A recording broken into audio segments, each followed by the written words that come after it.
Okay, hi everybody.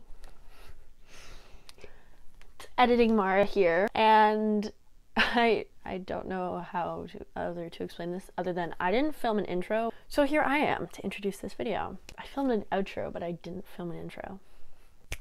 Hey y'all, what's up? It's Coach Mara. Thank you for clicking on this video, coming back to the channel. Today is all about setting. So the setting do's and don'ts 101, how to do it, what should your hands be doing, what should your feet be doing, how does it all come together? That's what I'm going to explain in this video. So just a few things before we get started. Number one, 95% of you that watch my videos are not subscribed, which is rude. And we can fix that. So click that subscribe button down below. Click notifications, get notified right when I post a new video every other Saturday at 11:30 a.m.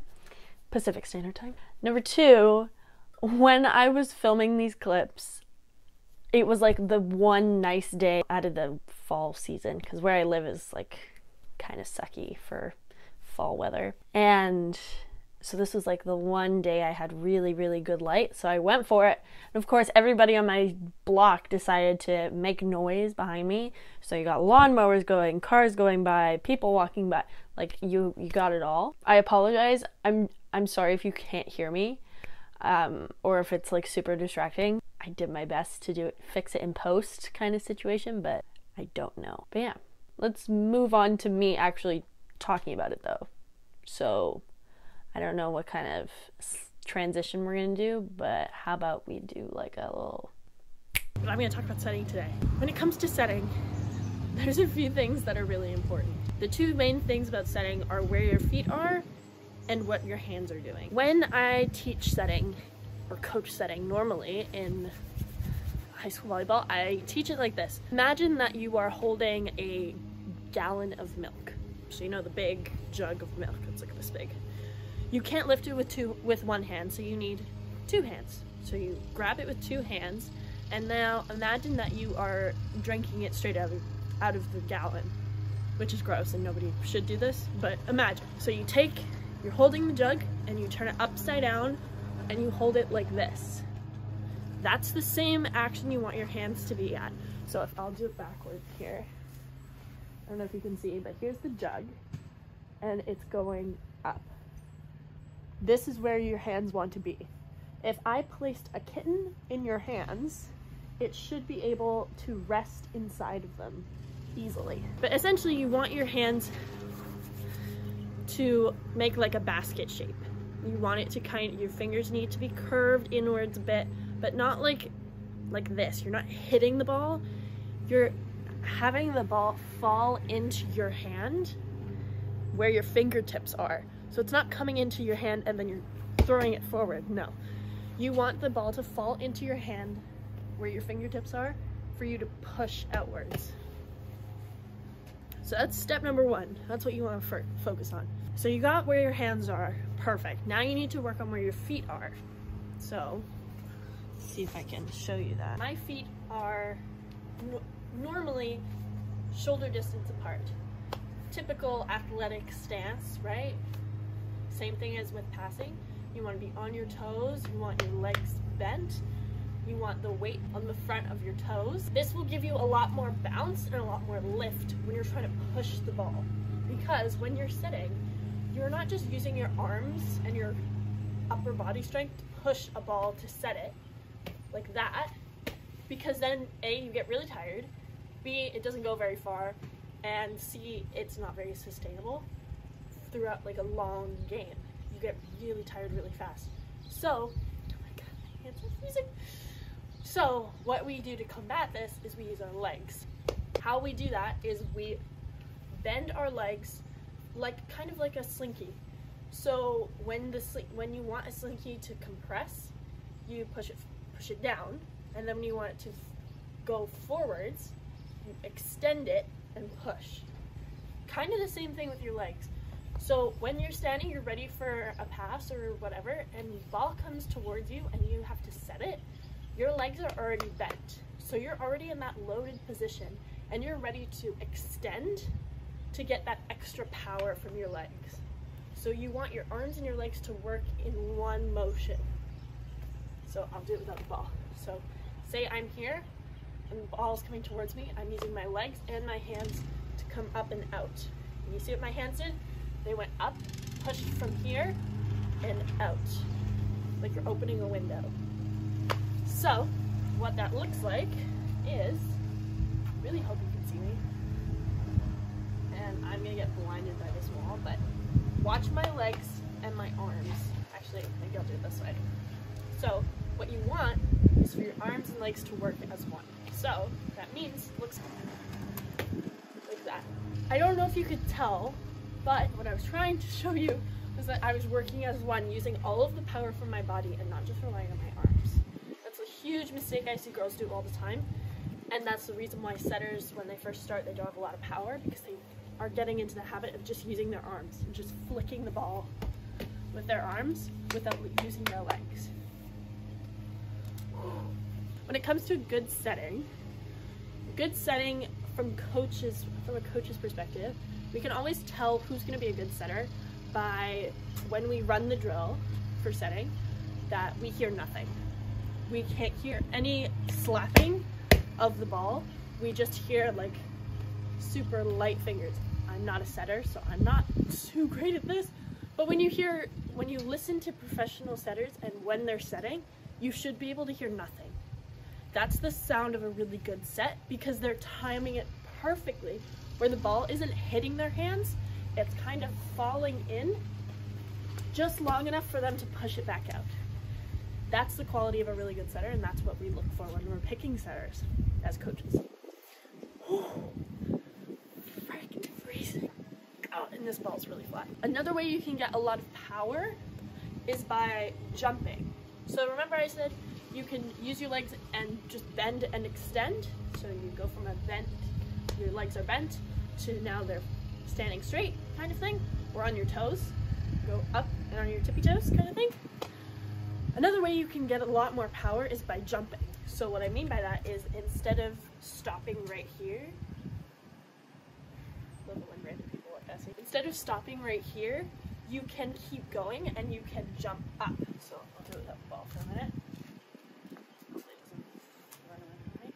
Okay, so you go from bent position, up, and jump. It's the same thing, you're just, the first version, that's like your starting point. Once you've mastered the bending and extending, as I like to say, then you can move on to jump sets, which is what I just did. From that bent position to jump. This will give you a lot of power if you have to push the ball really far. Jump sets were my preferred setting method when I played, but you need to go through the motion. So you need to go from step one, bending, to extending, and then step two, once you've mastered step one, then go from bending to jumping. So I'll show you how that looks like, what that looks like, once the wind chills out.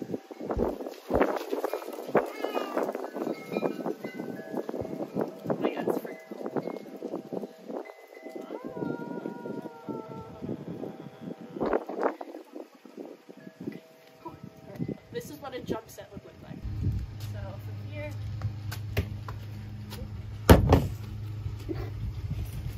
no! Shit, my ball just went in my neighbor's yard. Crap.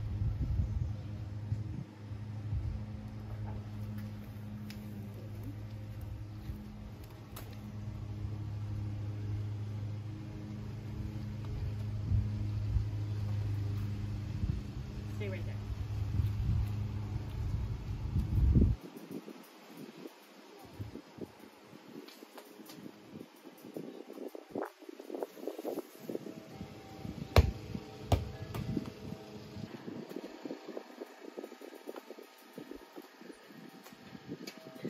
It's okay. My neighbors are super nice.